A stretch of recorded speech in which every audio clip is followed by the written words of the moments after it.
La suggestiva pittura di Fausto Pirandello sbarca a Londra. Ad ospitare le sue tele fino al 6 settembre prossimo è la Historic Collection, uno dei luoghi cult per l'esposizione di opere londinese. La mostra a cura di Fabio Benzi, organizzata dalla Historic Collection in collaborazione con la Fondazione Fausto Pirandello, presenterà al pubblico inglese la complessità della sua figura, indicando un sintetico percorso della sua pittura attraverso circa 50 opere scelte tra i capolavori dell'artista.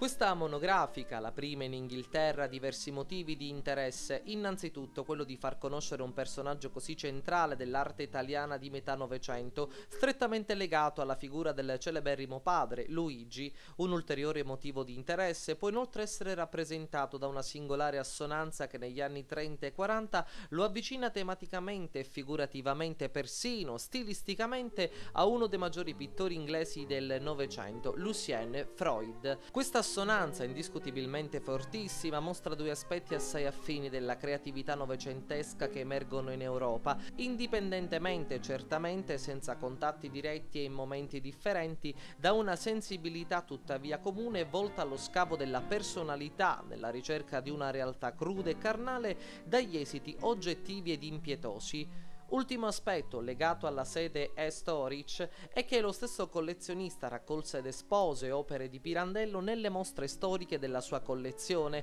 realizzate negli anni 50, di cui una sarà presente in mostra. Per l'occasione è stato pubblicato un catalogo con saggi del curatore Fabio Benzi, di Francesco Leone e Flavia Matitti.